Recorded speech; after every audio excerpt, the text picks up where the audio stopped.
제가 3, 4년 전에 재밌게 본 드라마가 있습니다. 장 목사님 따라서 자꾸 드라마 예화를 들게 되는데요. 재밌더라고요.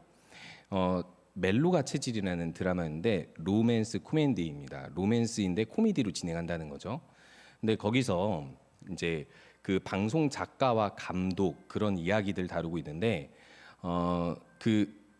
한 선배 유명 작가와 그리고 신인 작가가 있습니다. 그리고 신인 작가 여자가 주인공이고요. 그리고 또 남자 주인공은 유명 감독입니다.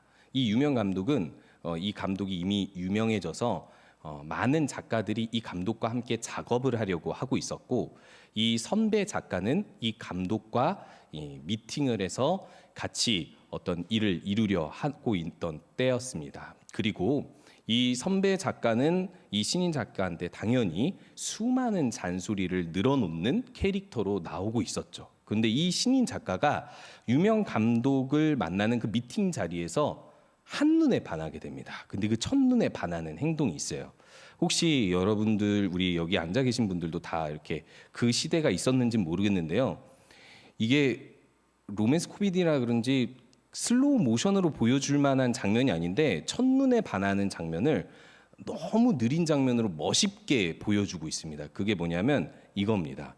손을 이렇게 들고 안 들려 그러니까 이 선배 작가가 유명 감독한테 이 작품은 무엇이라 요구 사항을 늘어놓는데 이 감독이 듣기 싫다고 안 들려 이런 우리가 어렸을 때는 할 법한 이런 이제 장난은 아니었고요. 이 진지하게 이런 방법을 쓴 거예요.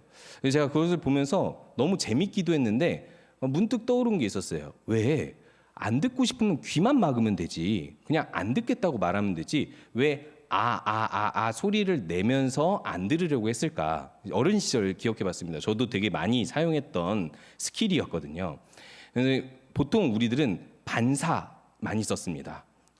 너 뭐뭐뭐 하면은 반사, 그래 반사, 너도 반사 나도 반사 뭐 이렇게 많이 쓰기도 했고, 또 이게 장난식으로 지금 너랑 대화하기 싫다라는 표현을 할 땐 저도 이렇게 안 들려 이렇게 많이 사용하고 했는데, 왜 소리를 내야만 했을까 생각을 해보니까요, 사람은요 입에서 소리를 내는 순간 상대방의 소리를 못 듣습니다. 소리가 들리긴 들려요. 근데 그 사람이 무슨 말을 하는지 주의 집중을 할 수 없을 뿐만 아니라 어떤 소리가 들린다 하더라도 그게 무슨 소리인지 구별하기가 힘들어집니다. 그런데요, 귀를 막아보면 아시겠지만 안 듣고 싶은데 들려요. 물론 이제 지금 이제 시기가 그래서 이제 좀 이렇게 듣기 어려우신 분들에게는 죄송하지만 그래서 인간의 이 말하는 것과 듣는 것은 동시에 할 수 없다는 것을 잘 보여주고 있는 장면이었어요. 그래서 저도 유초등부 사역을 하게 될 때 이 유초등부 아이들을 어떻게 잠잠하게 할 수 있을까 해서 자주 쓰는 말이 그거였습니다. 너희가 말하는 순간 너희는 못 들어. 하나님은 말씀하고 싶어 하는데 너희가 하나님 말씀을 못 듣게 될 테니까 듣기 싫으면 말해 라고 이야기를 하면 아이들이 보통 말 안 하더라고요. 그래서 그만큼 말하는 것은 사람으로 인하여서 무엇인가를 잘 듣지 못하게 하는 역할을 가지고 있죠. 그런데요, 잘 생각해 보면 말하는 게 나쁜 건 아닙니다. 주로 저는 말을 많이 하잖아요. 그래서 제가 이렇게 설교 강단에 많이 서니까 당연히 말을 많이 하게 되지만, 말은요 사실 선한 말을 할 때, 건설적인 말을 할 때, 어떤 계획을 세울 때 되게 중요한 겁니다. 말함과 들음은 둘 다 그래서 공통점을 가지고 있는 게 소통의 도구라는 겁니다. 내 마음을 표현해서 말하고 상대방의 표현을 듣는 것, 이 소통을 통해서 우리는 모든 일을 하고 교제를 나누고 서로를 이해합니다. 상황을 이해하기도 하죠. 그래서 말함은 사실 나쁜 게 아닙니다. 좋은 겁니다. 그럼에도 불구하고 이 둘의 차이점이 있죠. 말하는 건 무엇을 표현하는 거예요? 내 입장, 내 생각, 내 주장을 표현하죠. 뭐가 중심이죠? 내가 중심입니다. 물론 제가 이제 설교할 때는 하나님 중심의 말씀을 전하지만, 이 사실 어쨌든 내 안에 담겨진 것을 표현한다는 것으로 봤을 때는 내가 중심인 거죠. 그러면은 듣는 건 누가 중심이죠? 듣는 데 있어서 내가 중심일 수 없는 거예요. 물론 들으면서도 난 절대 안 고칠 거야 이러면서 이렇게 듣는 사람들도 있기 때문에 뭐 들으면서도 자기 중심성 있는 사람들도 있지만, 보통 듣는 행위 자체가 그 사람의 말을 들으면서 일단 듣는 태도를 갖는 것 자체가 그 사람을 존중해 주는 거기 때문에 이 듣는 것과 말하는 것은 약간 반대라고도 우리들은 생각해 볼 수 있습니다. 그러면 어떤 일이 진행되려고 사람이 모이면 가장 먼저 말해야 될까요? 들어야 될까요? 당연히 1차 원칙이 듣는 거예요. 서로 들으려고 회의를 해야지 이 건설적인 말들이 오고 가고 소통이 가능하지, 나도 말하려고 하고 저 사람도 말하려고 하면 무슨 일이 일어나죠? 갈등이 일어납니다. 저는 이제 그런 경우들을 많이 겪었어요. 왜냐하면 뭐 아시는 사람은 혹시 아실지 모르지만 전 말하는 걸 좋아합니다. 말하는 걸 좋아하고 어려서부터 말하면서 말하는 거, 주장하는 거 이런 걸 통해서 이렇게 여러 가지 많은 일들을 뭐 놀이도 즐겼기 때문에 말하는 걸 좋아하니까 계속 부딪혀요. 그런데요, 많이 부딪히면서 느낀 건요, 내가 가지고 있는 똑같은 주장을 다른 사람이 똑같이 주장하는데도 충돌하더라고요. 좀 그게 신기하더라고요. 똑같은 생각이고 똑같은 주장인데도 둘이 같이 말하면요 충돌해요. 결국엔 우리가 같은 의견이었구나. 같은 의견인데 우리가 다르게 말했을 뿐이고 서로 말하다 보니까 오해가 생겨버린 거예요. 그래서 제가 그때부터 이제 그 작심한 게 뭐냐면, 일단 듣자. 일단 듣고 생각하고 이해한 다음에 또 물어보자예요. 그래서 좀 약간 이해하는데 좀 늦는 것처럼 사람들이 오해하는데, 저는 한 번 더 듣고 또 한 번 더 듣고 또 이해한 다음에 또 물어보고 그것을 파악한 다음에 이제 좀 이렇게 말을 하려는 사역을 하면서 그런 좋은 버릇이라고 하면 좋은 버릇이 생겼던 것 같습니다. 그래서 야고보서에서는 이렇게 권고하고 있습니다. 말하기는 더디하고 듣기를 속히 하라고 하고 있죠. 물론 하나님 말씀을 듣는데 속히 하는 것이 가장 1차적이지만 역시 우리가 교회 공동체로서 하나님 안에서 여러 가지 일들을 도모할 때에는 먼저 들어야 합니다. 그런데요, 오늘 이야기에서는, 오늘 한 사건에서는 듣지 않음으로 인하여서 어떤 안 좋은 일, 즉 이스라엘이 둘로 갈라지는 사건이 벌어지게 되는데요. 우리가 듣는 것을 다시 생각해 보면 하나님은 듣는 자를 통하여서 역사하십니다. 듣는 자가 하나님 말씀을 듣고 그것에 순종하면 그것을 통해서 하나님께서 여러 가지 일들을 이루세요. 그래서 귀 있는 자는 성령이 하시는 말씀을 들을지어다 하면서 예수님께서는 계시록에서도 복음서에서도 듣는 것의 중요성, 잘 듣는 것을 이야기하시는데, 여기서 말하는 듣는 것, 이 듣지 않음으로 인하여서 듣는 것의 반대인 듣지 않음으로 인하여서 어떤 사건이 벌어지는데, 이것은 부정적인 하나님의 뜻을 이룹니다. 하나님께서 이 15절에 보면 이 앞에서 예언했던 말씀이 있는데, 그게 무엇이냐면 15절에 이렇게 나오고 있습니다. 실로 사람 아이야로 느밧의 아들 여로보암에게 하신 말씀을 이루게 하려 함이라. 이게 어떤 말씀이냐면요, 솔로몬이 하나님께 범죄하고 경고함에도 불구하고 계속 범죄해서 하나님께서 벌을 주셨는데, 다윗 때문에 너 때에는 벌을 주지 않고 너의 후대에 벌을 주겠다라고 말씀을 하셨어요. 그러면서 여로보암에게 다른 10지파를 찢어 나누어 주겠다, 나라가 둘로 갈라지겠다라고 이야기를 하시고, 그것으로 인하여서 솔로몬이 여로보암을 잡아 죽이려 하고 여로보암은 애굽으로 피신하게 됩니다. 그리고 나서 솔로몬이 죽고 나서 르호보암이 왕이 될 때 오늘의 사건이 펼쳐지는데, 그 하나님이 예언하신 이 말씀이 이루어지는 데 있어 르호보암의 역할이 뭐냐면 백성들의 말을 듣지 않는 것입니다. 자, 그럼 여기서 우리가 이런 질문을 할 수가 있죠. 하나님의 뜻을 결국 이루는 데 있어서 백성들의 말을 듣지 않은 것인데, 이것이 르호보암의 실수일지라도 결국 하나님께서 예언하신 것을 이룬 것이니까 우리가 이 본문에 크게 주목할 필요가 없는 것 아닌가요? 르호보암이 어떤 행동을 했어도 결국 하나님의 뜻이 이루어져서 이스라엘이 둘로 갈라졌을 거 아닙니까? 솔로몬 때문에 벌어진 일이 아닙니까? 라고 우리들은 생각할 수도 있습니다. 그렇다면 성경의 특징을 우리가 생각해 볼 때, 성경은 간결하게 중요한 것, 하나님의 뜻을 함축적으로 전하고자 하는 특징이 있기 때문에 여기서 르호보암이 이 백성들의 말을 듣지 않게 되고 거부하게 되고 포악한 말로 답하게 되어서 이스라엘이 둘로 갈라지는 사건을 상세하게 기록할 필요가 없어요. 더더군다나 이 성경에서는 두 가지를 같이 이야기하거든요. 하나님이 이루시는 하나님의 작정, 하나님의 뜻을 이루어 가면서도 그 모든 하나님의 작정의 과정에는 인간의 선택이 있다는 것입니다. 천지 창조한 이래 모든 역사는 인간의 선택으로 이루어집니다. 참 신기하죠. 모든 것이 하나님의 예정과 작정 안에 있으면서도 모든 것이 인간의 선택에 따라 부정적인 결과, 긍정적인 결과가 일어나요. 하나님께서 작정하신 것을 그렇게 이루어 가신다는 거죠. 인간의 선택을 완전히 배제하는 것이 아니라 이 모든 선택들, 일들, 사건들, 하나님이 개입하시는 모든 일들을 통하여서 결국 하나님이 이루시고자 하는 선을 이루려고 하신다는 것이 성경의 전체적인 맥락입니다. 거기서 자세하게 어떤 사람의 선택을 기술한다는 건 그 사람의 선택에 책임을 묻겠다는 거예요. 결국 하나님 말씀대로 살지 못한, 하나님 뜻대로 살지 못한 그 사람에게 이 결과가 책임이 있다라는 것을 이야기하는데, 솔로몬의 죄만이 아니라 르호보암의 미련함, 듣지 않는, 듣는 마음이 없음으로 인하여서 오늘 이렇게 이스라엘이 둘로 갈라지게 됐다라는 것을 이야기해 주고 있는 것입니다.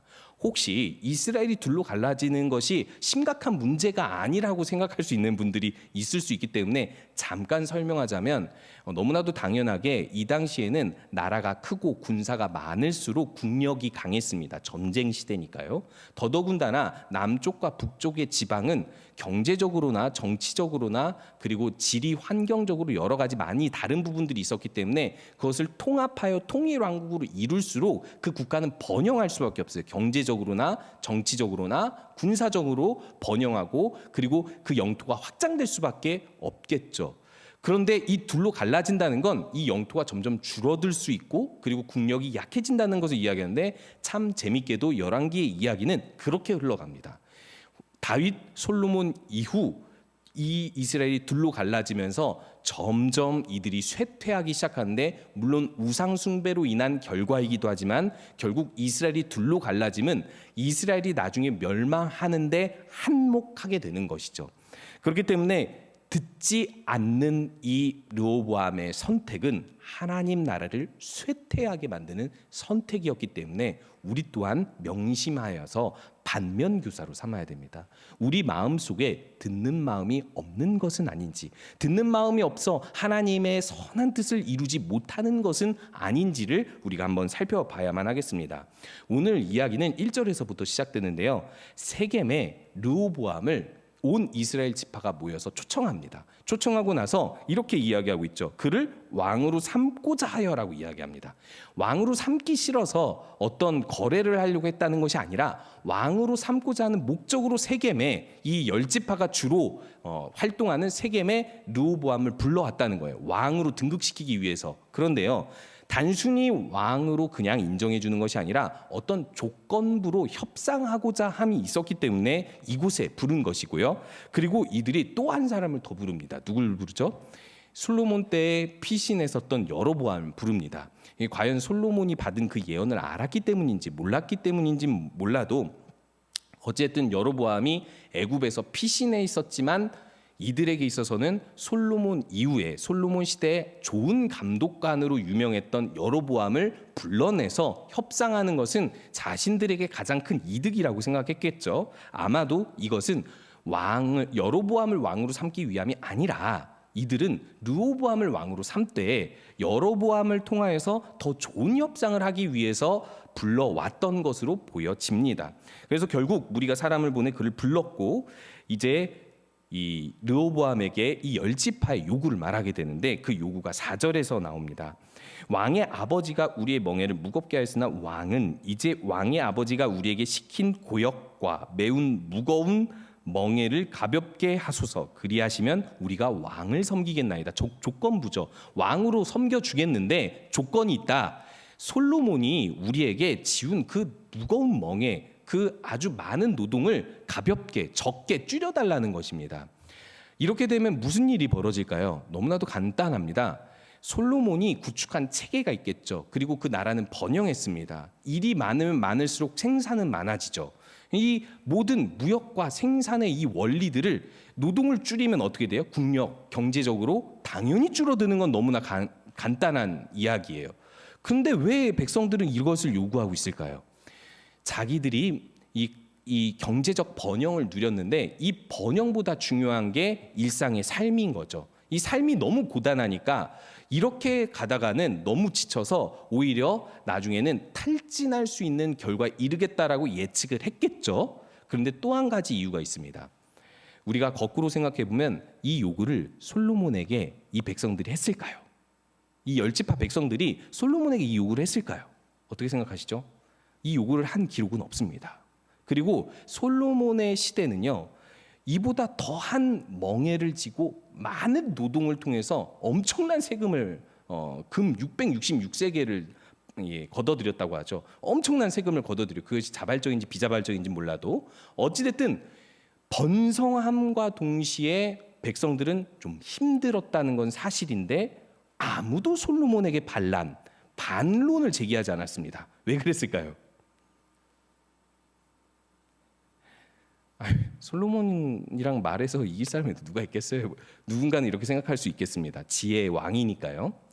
너무나 간단해요. 우리가 뛰어난 리더 밑에 있다가 그 리더보다 어쨌든 주관적으로 덜 뛰어나다고 생각하는 리더 밑에 있게 되면 우린 무슨 선택을 하는지 생각해보면 너무 간단합니다.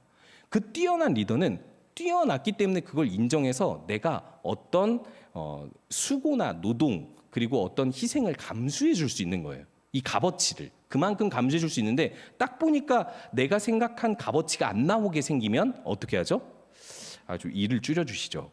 이 얘기를 하게 되는 겁니다. 그럼 리더는 이걸 알아차릴까요? 못 알아차릴까요? 너무나도 간단하게 알아차리게 되는 거죠. 솔로몬은 지혜의 왕으로서 노동을 시켜도 이 백성들이 만족하게 해줄 수 있는 왕이지만 르호보암은 아무리 눈 씻고 찾아봐도 지혜라곤 있어 보이지 않는 왕입니다. 솔로몬보다 너무 못한 왕으로 보이는 거죠. 그 거슬러 다윗 때는 어떻습니까? 다윗 때는 전쟁을 많이 했잖아요. 근데 많은 사람들이 자발적으로 협력하고 찬양대뿐만 아니라 이 성전을 준비하는 모든 일에 사람들이 다 자발적으로 참여합니다. 영적 리더십이 뛰어났고 많은 사람들에게 사울과 다르게 은혜를 베푸는 정치를 했기 때문에 그 뛰어남 때문에 많은 사람들이 역시 다윗에게, 물론 다윗에게 반란을 일으킨 무리들이 있었지만 그 크게 무리를 일으키지 않고 그 통일 왕국이 지속되어 왔었던 것이죠. 즉 르호보암은 이미 능력과 지혜가 떨어진다는 것을 백성들이 판단하고 있었고 그 상황에서 이 르호보암에게 요구하는 것은 르호보암을 무시하는 것처럼 보였을 것으로 우리는 추정할 수 있습니다. 그런데요, 여기서 한 가지 우리가 기억할 사실이 있어요. 솔로몬보다 지혜가 못하다 해서 다윗만큼 영적 리더십이 약하다고 해서 르호보암이 못난 사람은 아니에요. 만약에 이 역사를 거꾸로 이 르호보암이 듣는 마음만 있었어도, 조금 더 겸손하고 조금 더 낮은 마음만 가지고 있었어도, 물론 다윗과 솔로몬만큼 두드러진 능력과 지혜는 보일 수 없었겠지만 이 나라는 평안했을 것입니다. 물론 하나님의 뜻이 이루어져서 이 나라가 둘로 갈라졌다 한들 둘로 갈라져도 평안한 상태에서 교류와 협상이 잘 이루어지는 나라로서 둘로 갈라졌을 수도 있습니다. 그런데도 불구하고 이 르호보암은 명확하게 듣는 마음이 없었음을 보여주고 있는 것이죠. 이렇게 대답합니다. 3일만 기다려라. 3일 기다릴 내용입니까? 딱 보면 딱 알아야죠. 지금 이 상황에서 내가 이들의 요구를 들어주지 않으면 이들은 날 왕으로 삼지 않겠고 전쟁이 있을 수 있겠고 그리고 여러 가지 내전이 있을 수 있고 내분 분열도 있을 수 있고 내가 어떤 손해를 볼 수 있겠구나. 이 계산이 다 나와야 되는데 르호보암은요 3일을 기다리라고 한다는 건 사실상 암묵적인 1차 거절이죠. 너희들도 생각해봐라 이 뜻인 거예요. 자기만 생각하겠다는 것이 아닙니다.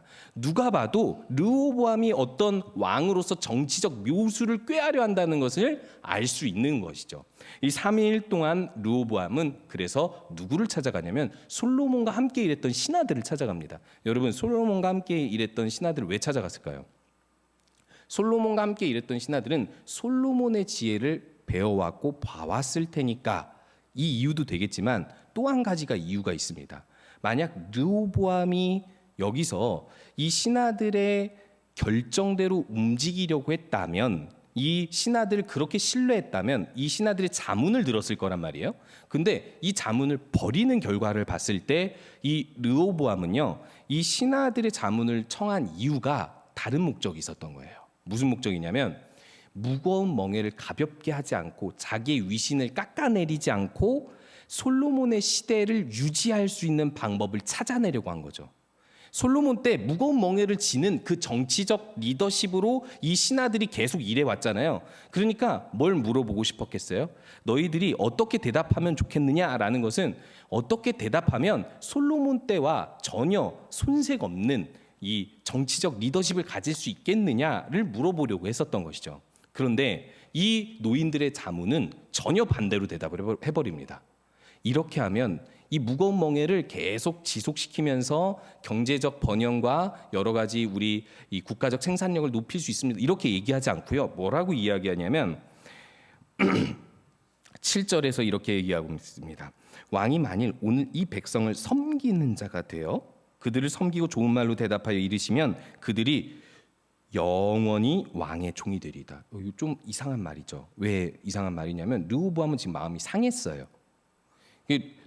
그 솔로몬보다 못하다라는 왕을 그런 취급을 받았다고 본인은 그렇게 해석하고 있는 거거든요. 그런데 이 상황에서 이 르호보암에게 종이 되래요. 백성들의 종이 되래요.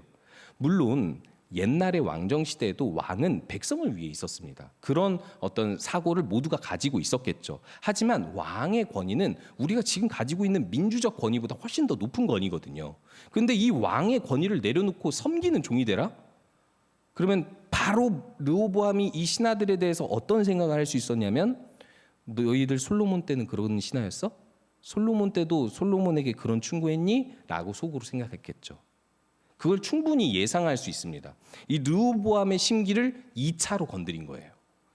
종이 되면 그 백성들이 종이 될 것입니다. 라는 말은 넌 능력이 없으니까 그들의 종이라도 돼서 좀 지나친 요즘 말로 표현하면 바지사장 돼서 그들의 말이면 뭐든지 다 들어주고 그렇게 하면 그들이 널 왕으로 섬기고 종으로 섬겨줄 것이다. 이렇게 설득하는 것처럼 보이는 것이죠. 제가 이렇게 설명하는 이유는 지금 이 르호보암이 듣는 마음이 없기 때문에 르호보암의 관점으로 해석하고 있는 것입니다. 그렇게 들리는 상황에서 이 르호보암은 이 선택을 합니다. 그 노인들의 자문을 버려요. 그리고 자기들과 함께 자라난 사람들에게 자문을 다시 구합니다. 아마도 이들에게 자기가 원하는 답을 들을 수 있을 것이라고 생각한 것 같아요. 이들의 대답은 10절에서 이렇게 이야기하고 있습니다. 왕은 우리를 위하여 가볍게 하라 하였은즉 왕은 대답하기를 내 새끼손가락이 내 아버지의 허리보다 굵으니 내 아버지께서 너희에게 무거운 멍에를 매게 하였으나 이제 나는 너희의 멍에를 더욱 무겁게 할지라. 내 아버지는 채찍으로 너희를 징계하였으나 나는 전갈 채찍으로 너희를 징계하리라 하소서라고 대답하고 있습니다. 이렇게 대답하라고 지금 충고하고 있는 거예요. 무거운 멍에를 가볍게 해주면 왕으로 섬기겠다고 조건을 걸어온 열지파에게 뭐라고 대답하라고 하냐면 반대로 난 내 아버지 허리보다 새끼손가락이 굵다. 한마디로 내가 더 엄격하다라는 뜻이죠. 더더군다나 만약에 내가 너희들을 감독하면 그냥 채찍이 아니야. 전갈 채찍으로 너희들을 혹독하게 더 대할 거야 라고 이야기하는 건 진짜 이렇게 하려고 이야기하는 걸까요? 그렇지 않죠. 그런데 이 백성들의 요구와 반대로 더 엄격한 방법으로 지금 포악하게 말을 하는 이유가 뭐죠? 여러분 이런 말 혹시 들어보셨나요? 권위가 있는 사람이 화가 나면 보통 이런 말을 하게 됩니다. 권위가 있는 사람이 화가 나면 안 되겠는데 너 내가 저번에 이거 하라고 했지 그거 2배 이렇게 뭔가 자기 마음에 없는 과도한 일, 과도한 말, 좀 극단적인 언어를 선택해서 화를 내게 되는 것이죠. 지금 사실상 르호보암이 만약 조금만 지혜가 있었어도 이건 아니에요. 땡이에요. 이건 이들로 하여금 갈등을 일으키는 말입니다. 그런데 이걸요 딱 듣고 좋다라고 이야기하게 됩니다. 저는 여기서 질문하고 싶은 게요. 이 어린 신하들이 이 르호보암이 이제 저랑 비슷한 나이대라고 봤을 때 어리지 않단 말이에요. 그러면은 어리지 않은 이 신하들이 왜 이런 충고를 했을까 생각해 보면 우리들은 충분히 생각할 수 있는 결론은요. 왕이 듣고 싶은 말을 해준 겁니다. 왕의 심기를 건드리지 않고 왕이 듣고 싶은 말을 해서 왕의 신하로서 자기 자리를 지키려고 이런 말들을 해주게 된 것이라고 우리들은 볼 수 있다는 것이죠. 누가 봐도 이건 틀린 말이거든요. 전쟁을 일으키는 말이거든요. 통일 왕국이 될 수 없는 미련한 말인데 이 말에 르호보암이 넘어갑니다. 좀 그런 생각을 해봤어요. 만약에 누군가가 나한테 이렇게 말해주면 저는 이렇게 할 것 같아요. 속으로 아유 뭐 그렇지. 그런데 그래도 그렇게 말하는 건 아닌 것 같아. 이럴 것 같아요. 근데 르호보암은요 그 말을 그대로 사용합니다. 그대로 사용해서 이 백성들한테 이대로 포악한 말로 대답하니까 결과가 어떻게 되냐면 모든 백성들이 돌아가면서 16절에 우리가 다윗과 무슨 관계가 있느냐 이새의 아들에게서 받을 유산이 없도다. 이스라엘아 너희의 장막으로 돌아가라. 다윗이여 이제 너는 내 집이 나 돌아보라 라고 이야기하면서 완전히 결별을 선언하고 이스라엘은 둘로 갈라지게 됩니다. 우리는 이 이야기를 통해서 얻을 수 있는 교훈이 있습니다. 르호보암은 듣는 마음이 없었는데 이 듣는 마음이 무엇이냐라는 겁니다. 듣는 마음 할 때 이 듣는 마음은 솔로몬이 지혜를 구할 때 이야기하는 하나님께 요청한 마음이거든요. 이 듣는 마음은 사실상 이 백성들이 재판을 하려고 나에게 찾아왔을 때 내가 그들의 말을 잘 듣고 잘 분석해서 선악을 분별하여 바르게 재판할 수 있는 능력의 근거가 되는 건데 이 듣는 마음을 좀 쉽게 해석하면 사람으로 적용하면요 사람의 마음을 읽는 거예요. 사람 마음을 헤아리는 거예요. 누군가가 이렇게 말을 하면 그 말의 뜻이 있는 게 아니라 그냥 그 사람 마음의 감정이 그런 단어를 표현한다라는 것을 종종 우리는 알 수 있잖아요. 근데 우리가 괜시리 그 사람의 단어나 그 사람의 말 때문에 괜히 영향을 받아버리면 그 사람의 진심을 모를 때가 있어요. 사실상 1차적으로는 사람의 마음을 헤아린다라는 뜻을 가지고 있고요. 사물에 적용하면요. 사물이 작동하는 원리, 과학적 원리 이 이치들을 이야기하는 것이 이 듣는 마음입니다. 그래서 어떤 사건이 발견했을 때 이 사건의 원인과 결과를 잘 분석해서 잘 듣고 이해해서 그것에 따른 가장 적절한 해결책을 준다라는 것입니다. 솔로몬이 가졌던 지혜는 이 듣는 마음에서 온 거예요. 먼저 백성들의 상황을 파악하고 이 상황에서 가장 옳은 것이 무엇인가를 판단하기 위해서 듣고 그 판단을 내릴 수 있는 힘, 그 지혜가 바로 듣는 마음입니다. 그렇다면 우리들은 어떻게 듣는 마음을 가지고 적용할 수 있을까요? 사실 우리에게 여러 가지 많은 말들이 들리고 또 많은 말들을 나누게 되고 여러 가지 사건을 경험하게 되는데요. 그럴 때마다 우리가 명심해야 할 사실이 있습니다. 그것은 무엇이냐면 이 여러 사람들의 말이 항상 옳지는 않다라는 거예요. 보통 사람들은 주관적으로 해석해서 말을 하거든요. 객관적으로 말할 수 있는 사람들은 공적인 자리에 있어도 사실상 사람이기 때문에 그렇게 쉽지는 않아요. 그렇기 때문에 우리들이 그것을 분별하여 들어야 되는데 여러분 만약에 이런 태도를 취해 본다고 하십시오. 그래? 그래. 더 말해봐. 그건 아니고. 그건 됐고. 그래요? 그거 맞아요? 이런 식으로 제가 듣는다고 해봅시오. 누가 말하겠습니까? 듣는 태도로 낮은 태도로 먼저 그래? 그래서 그런 거야? 그럼 이거는 이것도 그런 거야? 먼저 그 사람의 마음을 헤아리려는 마음부터 가져야 듣는 마음을 1차적으로 가질 수 있다라고 이야기할 수 있는 것이죠. 그 사람의 말을 다 듣고 나서 그 다음 판단해도 늦지는 않으니까요. 그래야 그 사람이 모든 말을 끝까지 할 수 있기 때문에 그런 것입니다. 제가 이제 살면서 소통이 제일 어려웠던 사람이 있습니다. 누굴까요? 이런 말 하면은 이제 저를 되게 철없게 보실 것 같아요. 이렇게 다 저희 어머니 아버지 뻘 되시는 분들이셔서. 근데 저는 어머니랑 소통하는 게 너무 어려웠습니다. 근데 어머니랑 소통하는 게 왜 어렵냐면 어렸을 때부터 아버지가 일찍 돌아가시니까 어머니가 어렸을 때 제가 10살 때 전도사 사역을 나가셨거든요. 그 당시 전도사 사역 아시죠? 밤낮 없습니다.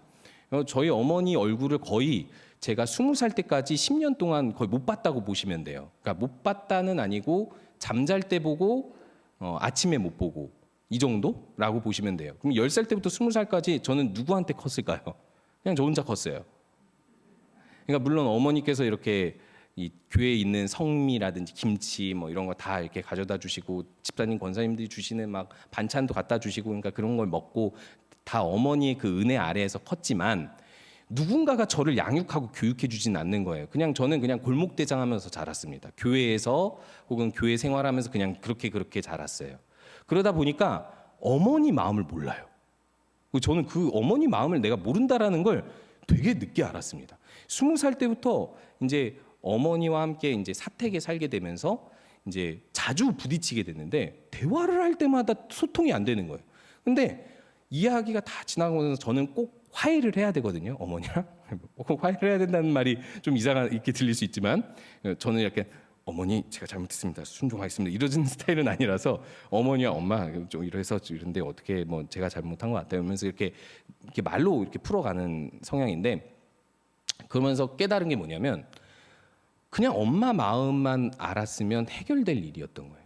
그러니까 엄마 마음을 모르니까 그냥 어머니께서 그냥 어떤 말을 했다고 해서 그것을 헤아리지 않고 그냥 곧이곧대로 들어버리는 거예요. 그리고 제 기분대로 듣고 제 마음대로 해석을 해버리니까 이게 자꾸 소통이 불통이 돼버리는 거예요. 30살 때부터 누군가가 조언을 해줘서 그때부터 제가 훈련을 한 게 뭐냐면 먼저 듣기였습니다. 어머니 말이 틀릴 때도 있습니다. 맞을 때도 있어요. 특히 저에게 조언하는 데 있어서 그럴 때가 있어요. 즉 제가 결혼을 늦게 했거든요. 그래서 그럴 때가 많았습니다. 근데 그럴 때마다 제가 항상 어머니랑 이렇게 갈등이 있지 않으려면 할 수 있는 방법은 딱 하나밖에 없더라고요. 그냥 듣는 자세를 취하는 거예요. 다 듣고 다 이해하고 어머니 마음을 다 이해한 다음에 사실은요 제가 이러해서 저랬는데 어머니가 보시기엔 이게 잘못인 것 같아요. 근데 저는 이런 노력을 했습니다. 그러니까 앞으로 이렇게 지켜봐 주세요라고 얘기하니까 그때부터 소통이 다 되는 거예요. 그러니까 너무 간단하게 소통이 될 수 있는 걸 안 들어버리니까 그 마음을 헤아리지 않으니까 진행이 안 되는 거예요. 사실 교회 안에서 갈등이 일어나는 건 대부분 이렇지 않나요? 교회 안에서도 사실은 뭔가 사건이 발생하고 나서 너 왜 그랬어? 왜 이렇게 됐어? 이렇게 해버리면 그것을 우리는 들으려고 하는 게 아니라 일단 내 생각을 가지고 그 사람을 추궁하는 거기 때문에 서로가 소통이 어그러질 수밖에 없는 것입니다. 그렇기 때문에 우리가 하나님 나라를 온전히 이루어가려면 먼저 가져야 할 자세는 듣는 자세입니다. 근데 두 번째로 우리가 유의해야 할 게 있습니다. 그냥 들으면 안 됩니다. 사람은 모두가 인간 중심적이고 자기 중심성을 가지고 있기 때문에 항상 다른 사람에게 말하려고 할 때는요, 좀 이런 말이 좀 약간 이중적으로 들릴 수 있지만은 사람들은 누군가가 저에게 항상 말하려고 할 때는 그 말의 요구에는 조금은 자신의 어떤 욕심이 들어가 있습니다. 그러니까 그것을 걸러낼 줄 알려면 우리가 어떻게 해야 될까요? 그 사람을 의심하면 안 되고요. 우리 마음에 중심추를 두고 있어야 되는데 그게 무엇이냐면 하나님 나라를 위하는 마음입니다. 솔로몬이 하나님께 지혜를 구할 때 이렇게 말합니다. 하나님께서 내게 이 백성들을 주셨고 저는 하나님 나라를 다스려야 할 왕인데 이 백성들이 찾아와 재판을 하게 되면 저는 아이라 그들에게 재판을 제대로 해줄 수 없습니다. 그러니까 듣는 마음을 주사 이 종으로 하여금 선악을 분별하여 올바르게 재판하게 해서 이거 그냥 한마디로 얘기하면 이 백성들은 하나님 나라입니다. 내 백성이 아니라 하나님 나라 백성입니다. 내가 이들의 모든 문제를 해결해 줄 때 내 생각대로 해결하지 아니하도록 하나님 나라라는 것을 명심하고 하나님 나라를 위하는 마음으로 듣게 하옵소서 이 기도를 한 거예요. 그렇기 때문에 우리가 항상 마음속에 교회 안에서든 가정에서든 어디서든 누군가의 말을 들을 때는 그냥 무분별하게 듣는 것이 아니라 이 말이 하나님 나라를 위하는가, 그리고 내가 들을 때 하나님 나라를 위한 마음으로 이것을 해석할 수 있는가를 항상 속으로 되짚어 봐야만 한다는 것입니다. 그럴 때 이 중심에 하나님 나라가 있을 때 이 듣는 마음이 바르게 판단되어지는 결과로 이어질 수 있는 것이죠. 사실상 이 르호보암은 이렇게 이 백성들의 말을 들을 수 있었습니다. 백성들이 이렇게 말을 했을 때 무거운 멍에를 가볍게 하라는 말의 뜻이 이런 거구나, 이들의 상황이 이런 거구나, 그렇다면 하나님 나라를 위해서 내가 선택해야 될 것이 무엇일까? 이 백성들은 내 백성이 아니라 하나님 나라인데 라고 생각을 했다면 이 결과가 달라졌겠죠. 르호보암이 듣지 않았던 가장 큰 이유는 하나님 나라가 아니라 르호보암이 중심에 자리 잡고 있었기 때문입니다. 내가 중심에 자리 잡고 있으니까 이 말이 거슬리게 들리는 거예요. 거슬리게 들린다는 것이 제가 아까 해석했었던 대로 내가 아버지 솔로몬보다 지혜가 떨어지고 능력이 떨어지니까 이들이 나를 무시하는구나로 들리는 거고요. 그리고 나중에 솔로몬의 신하들이 자문해 주는 것도 아니 내가 왕인데 종으로 섬기라고? 솔로몬한테는 그런 말 할 수 없었고 그런 말도 하지 않았으면서 이들이 나를 어리다고 무시하거나 아니면 솔로몬보다 못하다고 무시하는구나 하면서 이 모든 자문을 이 모든 말들을 다 안 들어버리는 것은 하나님 나라의 일을 책임 있게 하지 않는 것이라고 할 수 있는 것이죠. 우리가 언제나 명심해야 할 사실이 있습니다. 우리 귀로 들리는 모든 말은요, 하나님 나라를 위해 듣고 판단해야 될 말입니다. 아니 그렇게 하지 않는다면 우리의 마음 속에 있는 모든 해석과 그리고 우리의 입에서 나오는 이 르호보암 같은 말은 결국 하나님 나라를 방해하는 일이 되어버릴 것입니다. 마지막으로 우리가 살펴볼 것이 한 가지가 더 있습니다. 바른 목적, 하나님 나라를 위한 목적으로 듣고 다른 사람의 말을 먼저 듣는 자세를 취한다 하더라도 이 듣는 마음에 있어서 가장 중요한 건 기준입니다. 내 안에 어떤 기준이 없어버리면 아무리 하나님 나라를 위한다라는 생각이 있다 한들 그 중심이 있다 한들 바르게 판단할 수 없겠죠. 우리가 이 운전을 하다 보면 저도 처음에 운전할 때 필기 시험을 꽤 이제 한 개 틀렸나 그 잘한 거 아닙니다. 막 만점 맞는 사람이 수두룩해요. 한 개 틀리고 막 이래서 저는 나름 운전 법규를 잘한다고 생각을 했어요. 근데 연수를 봤는데 이것도 아니고 저것도 아닌 거예요. 이것도 버벅이는 거고 저것도 버벅이는 거예요. 근데 지금 제가 운전 경력이 10년인데도 아직도 모르는 운전 법규들 계속 바뀌는 법규들이 있더라고요. 제가 무슨 생각을 했냐면 매년 운전 법규에 대한 책을 한 번씩 사서 봐야 되나 이런 생각을 했는데 한 번도 실천은 안 해봤습니다. 그런데요, 성경 말씀은요 모두 필요가 있습니까 없습니까? 모두 필요가 있습니다. 하나님께서 우리 인생에 우리 삶에 상관없는 말씀은 한 글자도 하지 않았어요. 근데요 잘 생각해보면 우리들은요 성경을 골라서 읽어요. 골라서 배웁니다. 내 상황에 맞는 것 혹은 듣기 쉬운 것, 이해하기 쉬운 것, 그리고 지루하거나 좀 이해하기 어려운 것들, 그리고 내 마음을 불편하게 하는 것, 당장 적용하기 어려운 것, 내 상황과 상관없는 것들은 배제하고 나중에 배우지 했는데 신앙생활 몇십 년 했는데 아직도 그 부분을 몰라. 이런 경우가 있는 것이죠. 어떻게 보면 우리가 진짜 하나님 안에서 듣는 마음을 바르게 가지려고 이 마음을 가진다면 우리가 성경 안에서 모든 것을 창조하신 하나님께서 이 세상을 바르게 살 수 있는 이 세상과 모두 관련 있는 말씀을 하나하나 특히 듣기 싫고 접하기 싫고 배우기 싫은 말씀도 귀 기울여 듣고 들음으로 더 지혜 있는 자가 되어야 할 것입니다. 혹시 저도 이제 그런 게 있는데요. 이 나이쯤 되면, 그러니까 이 나이쯤이라는 건 우리 나이쯤 되면 약 하나씩은 먹게 되죠. 약이 아니면 건강 보조식품 하나씩 혹은 영양제라도 하나는 먹게 됩니다. 맛있습니까? 맛 없죠. 가끔은 그런 거 먹기 싫죠. 그리고 또 맛있는 것만 먹고 싶죠. 그런데요, 우리를 건강하게 하는 건 반대로 맛없는, 우리에게 건강하다고 하는 것을 규칙적으로 먹어야지만이 우리를 건강하게 해주고 우리 건강을 지켜주잖아요. 이 성경도 그것과 같습니다. 하나님께서는 우리와 관련 없는 말씀을 한마디도 하지 않으셨어요. 그렇기 때문에 성경 안에서 하나님 안에서 지혜롭게 듣는 마음을 익혀가고 그렇게 많은 사람들의 말도 듣고 하나님의 말씀도 들어서 하나님 나라를 이 르호보암을 반면교사 삼아 더욱더 지혜롭게 이끌고 또 세워가는 우리 모든 성도님들 되시기 바랍니다.